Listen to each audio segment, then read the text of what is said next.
یو لرغونی بڼ چې د تاریخ په اوږدو کې پرې بیلابیل ناتارونه تیر شوي خو لا یې خپل حیثیت تر یو بریده ساتلی دی. د دغه بڼ هرې ونې په خپله سینه د بهرنیو یرغلونو او د داخلي جګړو پر وخت د عصر د ټولو وسلو مرمۍ خوړلي خو نه دي نړېدلي او لا هم ولاړې دي، تر څو هلته هر ورتلونکي سیلګري ته ور په زړه کړي چې دا بڼ د څومره سړو تودو وروسته لا هم په سیمه کې د افغان تاریخ کلکه نمایندګي کوي. د مملې بڼ د ننګرهار ولایت خوږیاڼو ولسوالۍ کې نږدې 400 کاله وړاندې د مغولو پر وخت د شاهجهان پاچا لخوا جوړ شوی دی، خو هغه ډول چې اړتیا ورته لیدل کېده ساتنه یې نه ده شوې او ګڼې برخې تخریب شوي. د پوهنتون استاد عبدالرحیم سراب را سره د مملې بڼ په تاریخي مخینه باندې غږېدلی دی. هغه وایي یاد بڼ د تاریخ د یو لرغوني باب نمایندګي کوي او باید ټولو برخو ته یې په اساسي ډول پاملرنه وشي او ورغول شي. دا موږ چې ولاړو دی مملې باغ دی، دا مغولو جوړ کړی دی، مغولو کې شاهجهان بادشاه جوړ کړی او دا هغه وخت و چې ظهرالدین بابر چې کله کابل کې بادشاه شو بیا هند یې ونیولو، بیا نو وخت ناوخت دوی ژمي کې هند ته تله، بیا چې کله مغولو دا سرک هم دوی ایستلی ده تر کابل او تر ډیلي او دوی د چمتلې طرف ته چې کوم ځای دی هلته ورته پړاو وایي او دغلته پاس یو منطقه دې ته روبات وایي، نو عربي کې روبات پیرې ته وایي. کله به چې شاهجهان سره فرقه را روانه وي یا د نورو پاچایانو سره نو هغه به یې هلته اړول، موږ وایو فوز پړاو واچو، هماغه نوم پاتې دی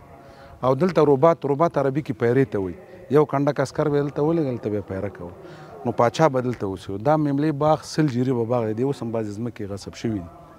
نو دا 100 جریبه باغ و دا خلک لا تاریخ بعضې لیکي چې دا نیمله چې وه دا د شاهجهان لور وه، دا د هغې په نامه جوړ شوی دی او دا ډېر قدامت لري او دا زمونږ اوس د تاریخ یو اثر پاتې دی. نو موږ اوس هم امارت نه خواهش دا دی چې دې ته توجه وکړي او د دې جوړېدو ته لکه دا اوس کومه پروژه پکې عملي شي، یو د دوی دا قدامت دا ونې دي، چنارونه دي، دا ناجوګان او دا سبروګان دي، د دې ساتلو ته حتی دې ته وتوانېږي چې باغوانان زیات کړي، دې کې پرسونل دغه زیات کړي. زه په دې نظر یم چې دا مستقل مدیریت کړي د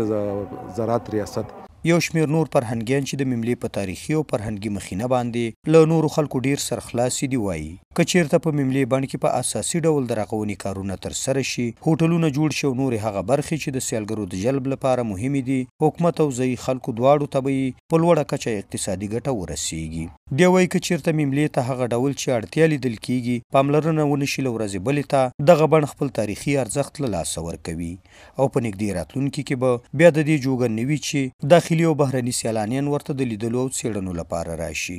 دې باغ ته جدي توجه په دې دغه پکار ده چې دې کې باید د لارې سړکونه او چمنونه او دا شیان فعال شي، ښه شي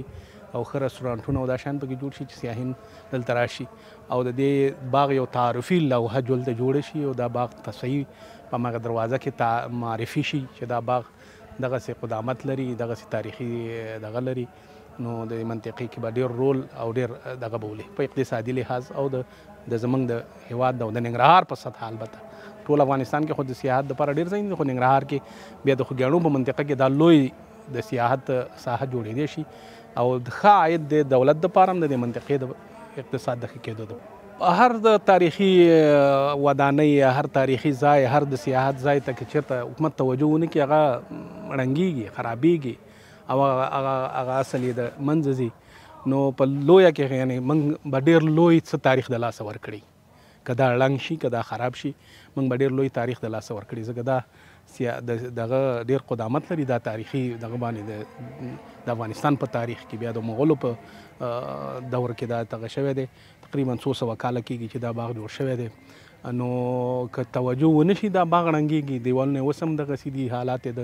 د ونو هم په دغه حال کې دی. اوس هم ډېر کار او ډېر دغه چې دی د منطقې د خلکو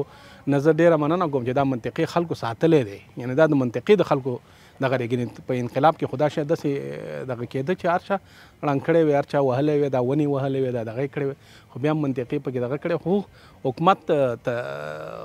دغه دا ده چې حکومت ورته ډېره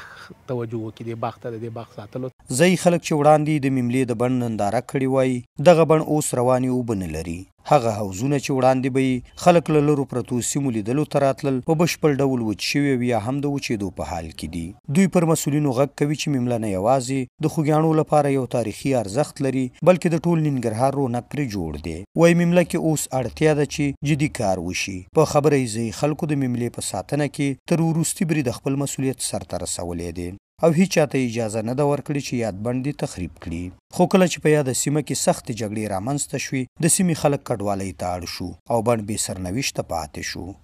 مخکې دلته اوبه وې ډېرې پاکې اوبه به راتللې هغه اوبه اوس نسته له منځه تللي دي وچې دي. دلته باید موږ همیشه روانې اوبه ولرو. کومې اوبه چې ډنډونه پاتې دي هغه خرابې سوي دي موږ وبړۍ ورته وایي د زیر شنې اوښتې دي بې خونده سوي چې دې هم د باغ ښکلا له منځه وړې ده. په دې کې باید روانې اوبه وي دې ته باید کار وسي. دا کوم ځای کې چې د لایټونو دغه سیستم خراب سوی ده دا تیر د امارت په وخت کې زه ماشوم هم دلته راغلی وم په هغه وخت کې دا جوړ خو بیا وروسته د جمهوریت وخت کې دلته جنګونه و دلته پوستې وې او نظامیان کسان اوسېدلي دا هر څه له منځه تللي دي. نو د مملې باغ ډېر کار غواړي ډېر زیار غواړي ژمنتیا غواړي او دا حق اول د خوږیاڼیو په هغو مسؤلینو باندې جوړیږي چې د هغوی تر اوسه یو چاته خپل غږ رسولی سي د ولس غږ رسولی سي یو څه یې له وسه کېدلی سي. یعنې که زه ووایم چې دوی د خپلو میاشتنیو معاشونو نه یو څه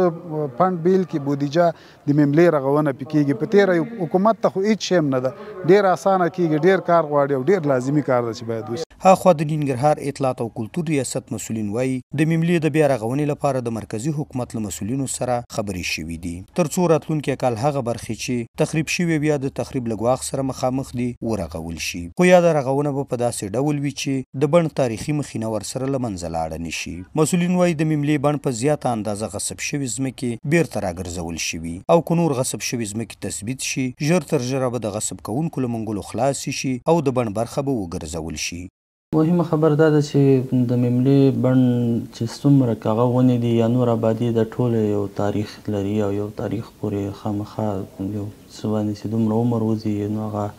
اهمیت په همدې کې چې دغه د عمر مطابق که هغه چېرته لرې کېږي نو هغه خپل اهمیت له لاسه ورکوي. نو که هغې کې ونې دي یا نور دیوالونه دي هغه ساختمان دي ټولو ته موږ خاص پاملرنه کوو او ټول په داسې رغوو تر څو پرې هغه خپل هغه تاریخ هم له لاسه ورنه کړي او کومې برخې چې تخریب سوي دي هغه هم ورغوو.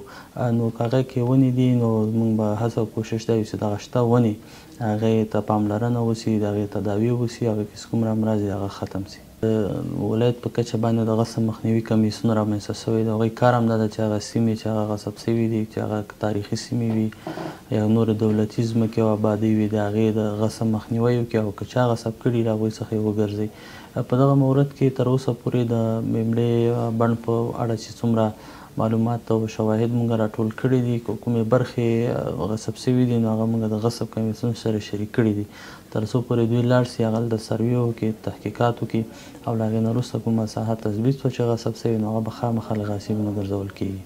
مملې بڼ ته په دې وروستیو کې له دې امله چې په سیمه کې په بشپړ ډول امنیت دی د کورنیو او بهرنیو سیلانیانو راتګ زیات شوی دی. خو د نظر خاوندان په دې باور دي چې که دغه بڼ په اساسي شکل سره ورغول شي د سیلګرو په شمیر کې به د پام وړ زیاتوالی راولي او د خلکو اقتصاد به ورسره وغوړېږي. سحر ګل احساس، امید راډیو، ننګرهار.